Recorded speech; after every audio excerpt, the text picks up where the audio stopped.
The 2011 North Carolina General Assembly adjourns for a few weeks. We talk in depth with State House Republican and Democratic leaders about politics, policy, bills that made it, and legislation that faltered. Next. Quality public television is made possible through the financial contributions of viewers like you, who invite you to join them in supporting UNC-TV.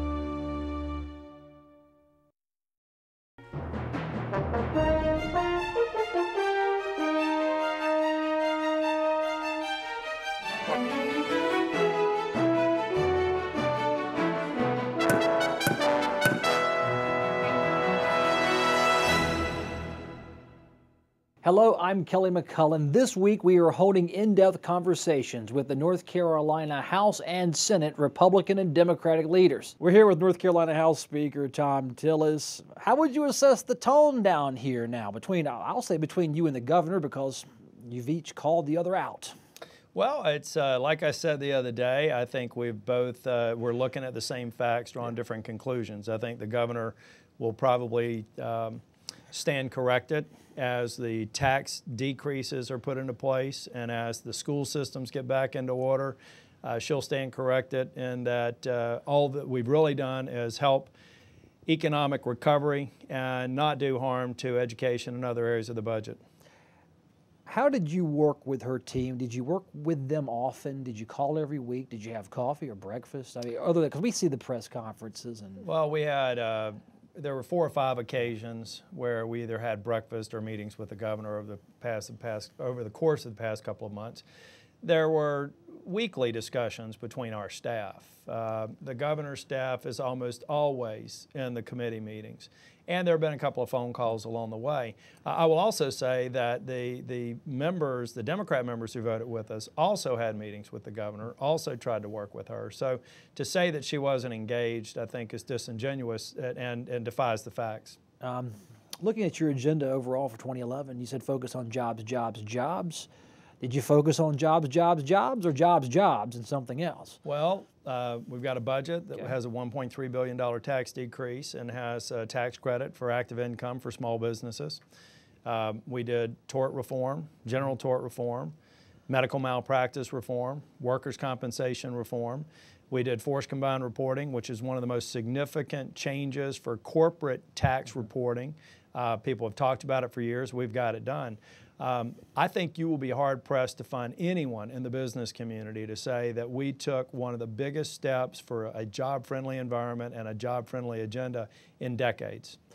How important is getting out there and branding the accomplishments of the legislature against the Democrats who say, yeah, you got a lot done, but it's not what we think's right for North Carolina? I think it's very important, and you'll see us become very actively engaged in the communities, letting people know, separating the hype from the facts and making them aware of the great opportunities that we think we've laid the groundwork for with this budget and the other policies that are complementary to the budget. Of all the hype you heard out there, you call it hype, what bugged you the most? Well, you know, I'm trying to figure out when you have a governor who says that the K through 12 budget is devastating, does it mean that her budget was devastating? Or that 50 basis points, 1/2 of a percentage point, is the difference between a budget that's okay and one that's devastating, because that is, in fact, the difference between the governor's budget and what we ultimately worked out in the compromise. That's one example. So I think it's more that sort of rhetoric that frankly I think hurts things. It hurts things like having teachers have the certainty, the ones who got the pink slips, when they were anticipating significant reductions. And now they're getting the recall because people like Charlotte-Mecklenburg schools, Wake County schools, Guilford saying, well, you know what, we may not have to cut back on teachers. I think it's unfair because you're playing games with people's lives and you're playing games with people's livelihoods, and that's probably was the most frustrating part for me. What are you seeing out there now? We've got this budget behind us about a week or so.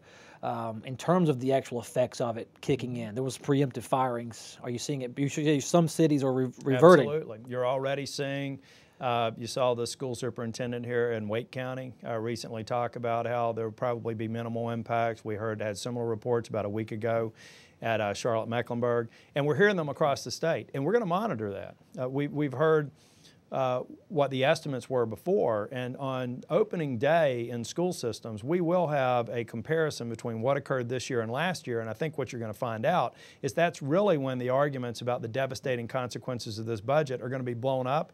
And we look forward to actually providing those facts. So what is exactly going to be cut out of the public schools? $124 million across the state. What are we going to see that not going to see that we see now? You will see a lot of central office cuts. You will see a lot of administrative overhead cuts, but there's specific direction in the budget to say keep the classroom funding, hold that harmless. What do you make of the vetoes you show? They started way back in the winter, the Balanced Budget Act. You guys took aim at some of the jobs incentives funds veto, House Bill 2, the health care lawsuit veto. Did you expect to see the veto so much or so early? Yeah, I do. I think it's a political calculation on the governor's part. I think that she's struggling with her base. She's struggling with her approval numbers all over. And so I think that there's been a political strategic decision made to say maybe one of the ways I get back is to show some sort of strength by using the veto stamp.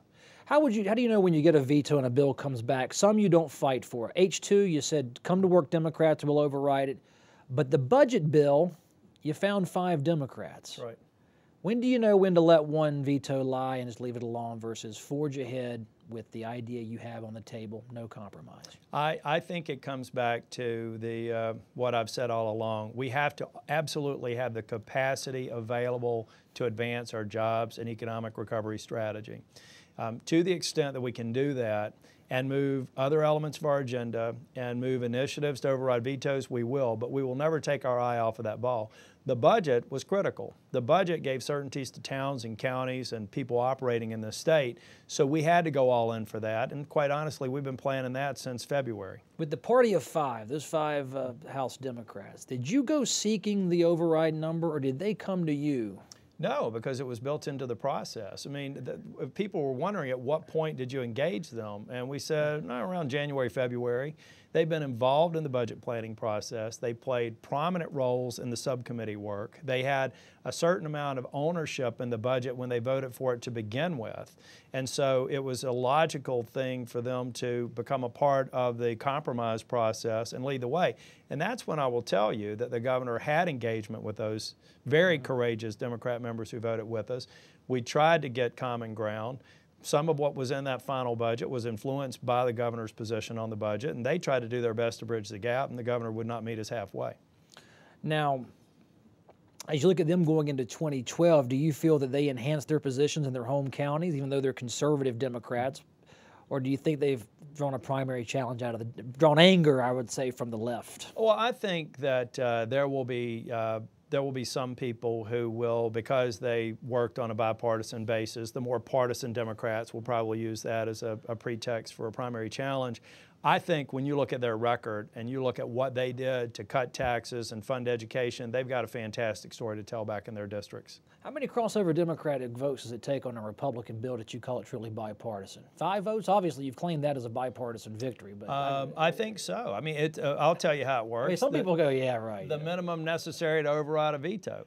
I mean, if you think about it, we've had a number of really strong votes. That's the other thing that I do find frustrating is people talk about the partisan aspects of this session. We had an enormous majority for workers' compensation reform, something that the current leaders and the governor sat on, didn't do anything, and we had 100 plus votes on workers' compensation reform. We had a supermajority on tort reform. We had a supermajority on regulatory reform. Where's the leadership been? We're having to move forward on that because they've moved backwards over the last 10 years, and we've been able to manage truly supermajorities, not 4 or 5, but 15 or 20 Democrats voting with us on these key reform, jobs, and economy-oriented measures. Well, I would say that's just a discussion about the regular session. We'll see you at least 2 more times, probably before you really drop the gavel on this year's politics. And not more. Thank you, Speaker. Representative Joe Hackney became Minority Leader following the 2010 elections. House Minority Leader Joe Hackney joins us to discuss the 2011 regular session. So much more work to be done, but let's go back in time. As we close the chapter on this 2011 session, what's the political climate like down here? Well, we haven't actually closed it. We are. This is turning out to be sort of a year-round session, it seems to me, and I think that's not good. Why is it not good? Well, because many of the members who seek to serve here have other businesses and professions and jobs, and so many of us were hoping to finish the session and be able to go back to our regular jobs, and it's pretty hard to do this year. Why do you think the GOP majority or the leadership separated redistricting, maybe some charter school and election law bills for late July, and with this talk of a week-long or 4-day session in September for just constitutional amendment issues? Well, of course, I don't know the reasons, but I guess with respect to redistricting, they simply weren't ready to go forward. And the maps that they have put out so far do not reflect either the law or the practice for protecting communities in North Carolina. So they still have a lot of work to do from our point of view. In the broad scheme of coming to work, I guess, every day as a legislator, is the political climate good down here at the Legislative Building? No, it really isn't. It's a pretty partisan climate. It has been most of the session. We have, it's more like the United States Congress, I would say, than it has been in the past. And I think most of us regret that. What's an acceptable amount of partisanship? You can't be nonpartisan. I guess that would... No, you fight for what you and your party believes in. I think that's important. But what we've gotten into are pretty much year-round campaigns. And the new majority came in, I think, with guns blazing, and they're going out with guns blazing, and we are compelled to return fire on our side, and we have and we will. But it's not what the citizens of North Carolina like or expect or want, and so I think it's not a good development. We have a huge budget that was just passed, the veto overridden. You tried your best to sustain it. Yep. What's that going to do to the state in the next 6 to 12 months? Well, I think the larger question is what it will mean for North Carolina over the long term, because it is a very important turning point in North Carolina. We've always separated ourselves from the rest of the South and to some extent the rest of the nation in the way we've provided for our colleges and universities and set up a great community college system. Our test scores are coming up for our public schools. Our dropout rates are coming down. And so things really were on a good trajectory, I think, and I think that cannot continue with this budget. I think the long-term damage is going to be very significant to the reputation of North Carolina, to business recruiting for North Carolina, for making North Carolina a place where people want to come and have their kids go to school and to live and do business. And I think, of course, the jury is out on that. Short term, it's a big unemployment problem. We will have at least 20,000, 30,000 layoffs as a result of this session. And then you have the multiplier effect of that in a recessionary time. And it's so short term, I think that's the main impact. We heard yesterday the specifics on layoffs, for instance, at North Carolina Central University. I think almost 100 faculty being discharged. And almost everyone is trying to leave faculty for the last or the teaching jobs in the public schools, community colleges, and universities as the last cut that you make. But they're there now, making those cuts. The cuts in the of teaching jobs in the public schools across North Carolina. We don't know the answer yet. And some of the larger systems like Wake, they've been able to protect teaching jobs and cut severely everywhere else. In many of the smaller systems, they haven't been able to do that. They can't do that in Chatham County. They couldn't do it in Harnett. Can't do it in Duplin. Can't do it in Montgomery. Can't do it in Catawba. All these smaller counties, they're going to be cutting deeply into teaching personnel. Not to oversimplify the budget debate that just ended, but would that 3/4 of 1 penny sales tax have cured all those ills for education? Pretty much.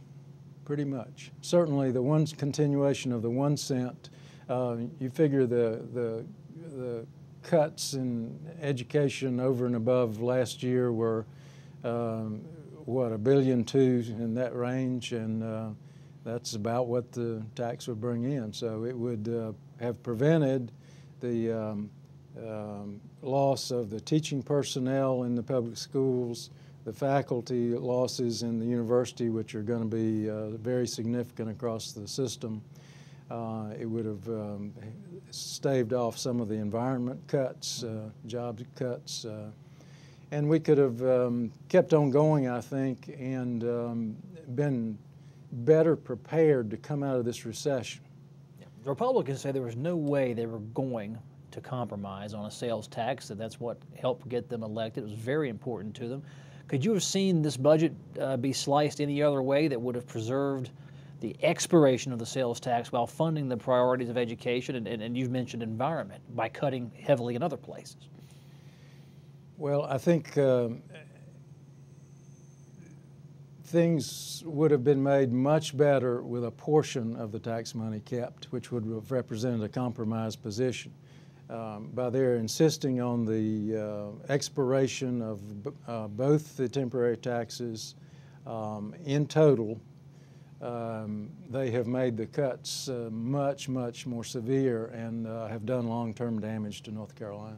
Representative Hackney, it's been a pleasure to have you on a few times on Legislative Week in Review this season. We're going to keep working late July and September. We hope to have you back on as the new issues come rolling around. Maybe some old ones get drummed back up. Thank you for having me. Thank you, always sir. enjoy being here. Thank you. Gary Robertson with the Associated Press joins us to discuss, I guess in broad terms, 1,000 bills out there, but the House session. Felt like it for sure. Yeah, let's go back to, I don't know, last holiday, Christmas season, when we heard what the House Republicans said they wanted to do versus now it is July. Did they meet expectations? Did they do what they said they were going to do? Well, if you look at the 10-point plan that they rolled out during the fall campaign, all these things that they were going to do in the first 100 days, I think you look at them and say, yeah, in most cases they have met those goals. Now there's a couple things, for instance, corporate tax rates. They talked about saying they were uncompetitive compared to other states. That wasn't dealt with. The individual income tax rates, even though the surtax from 2009 was eliminated, that still hasn't been changed. There's a couple other areas where they call it a work in progress. They generally follow through with what they said they were going to do. The question is that what voters really truly expected from the Republican majority, or are they going to have buyer's remorse, or are they going to say, we wanted this and we're glad and we're going to reelect you? Well, you follow the facts. As an AP reporter, we saw what the Republicans promised in 2010. Factually, did they deliver on what they said they were going to do? I mean, either they did or they didn't. Well, for instance, they said they were going to lift the charter school cap, and they did that. They said they were going to require a photo ID for people who wanted to vote. Now, as of this time, we don't know whether or not the governor would veto that or not, but it looks like that she would. So is that following through on a promise? I asked someone in the leadership, does it count if you have a bill that doesn't become law because you're really not following through on that, so to speak, but they say, we can't control what the governor does. But there were some elements and efforts to compromise on that bill. Let's say Democrats weren't happy. There was some miscommunication potentially. I don't know. But the point is that there's some things that aren't going to become law because the Republicans decided to do it one way and the governor didn't like it. So the Republicans will take credit for bills that they pass through the House and Senate and say promise met, even if the governor vetoes and the veto is not overridden. Well, there's a couple other things too. For instance, we'll probably see later this year a constitutional amendment session. Eminent domain is something that it's only passed one chamber. It'll probably, we'll see what happens in the Senate on that. Go back to January, we were in early February when the Republicans passed this Balanced Budget Act with the Golden Leaf money being diverted, Jobs and Incentives Fund, veto comes out. House Bill 2 to join the lawsuit, veto comes out. Did they count on that many vetoes coming, do you think, when they arrived here, or do you think it would be a little more bipartisan as we were all hearing last winter? Well, in terms of cooperation, we heard a lot about cooperation right after the election, which is probably the case, in a lot of places in a lot of states where there's a change in power.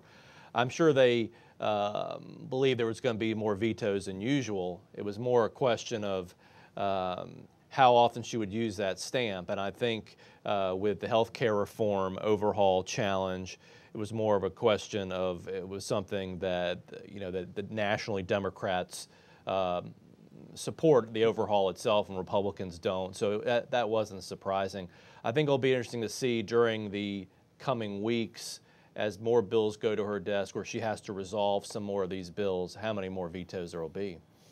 What kind of leader, as House Speaker, did Thom Tillis prove to be with the types of bills I would say he allowed to come through to be debated and voted upon? Well, it certainly was a incredibly, maybe not business friendly might be the word, it's a deference to business, things that they believe would reduce regulation, would free up business to have more money to, they say, invest in jobs and generate, generate more jobs for the economy.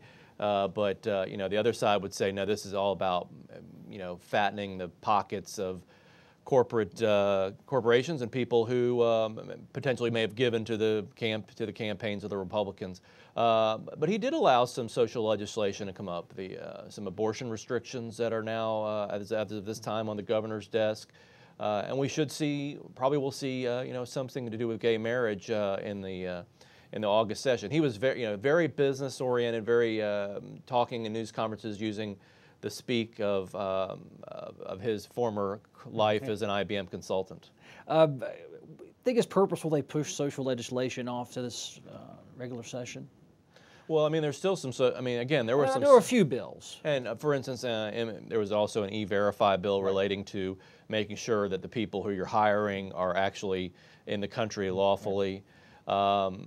I would say the Democrats would say, oh my goodness, this has been a radical shift to the right, and there's been a lot of social legislation that they say should have never been heard because that's what the Republicans were running on jobs and the economy. But there's a part of the Republican caucus who believes that social issues should be considered, and so I don't think it's surprising that some of these issues came up during the main legislative session, and some will come up later in the session ahead. And there's also a political element of, we've heard a lot of discussion, what type of constitutional amendments will bring out what kind of voters, and a lot of people would say that if the same-sex marriage ban was on the ballot, it would bring out more of that Republican base. And speaking politically, with the budget becoming law, and that's been the whole debate for the past month, heading into 2012, primary season, all of that. As you hit the road, what do you expect to hear out of the Democrats and the Republicans? I used to, when I'm in this building a lot, in the legislative building, it's a lot of focus on what's going to happen in the legislative races. We have to remember, too, it's going to be a part of a larger national discussion about whether President Obama should be reelected or not. So you're going to hear a lot of those, you're going to hear a lot of national themes, and I think the legislative discussion may be drowned out a bit. But on its base, Republicans are going to say, as we talked earlier, we followed through on the promises we said. We have a leaner budget. We've cut taxes, or at least allowed the temporary taxes to expire. We've put North Carolina on better footing. What we'll hear from Democrats is they have damaged public education. They've damaged health care. A lot of this is going to depend also on what we'll see in the school districts in the next year. Are we going to see a lot of layoffs? Are we going to see test scores go down, things like that? Leads right up to the last question. How convinced are legislative Democrats in North Carolina this budget will not work, it will not spur the economy, and it will hurt social services, public education in particular?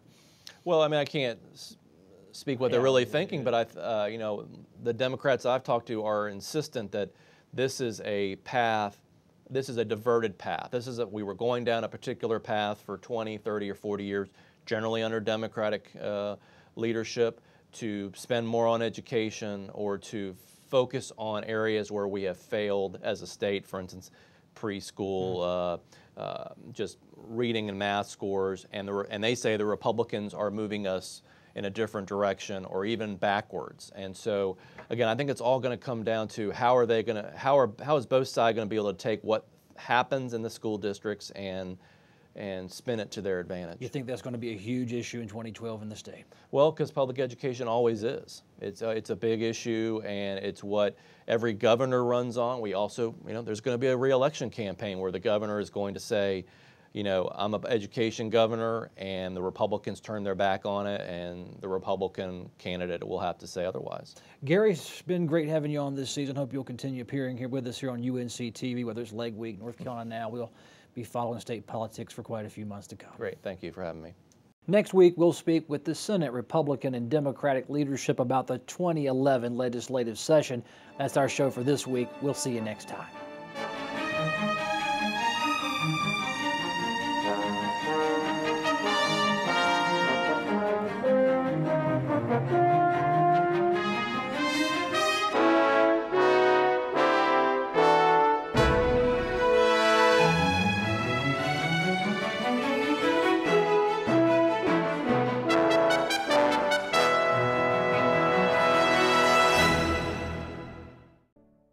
Quality public television is made possible through the financial contributions of viewers like you, who invite you to join them in supporting UNC-TV.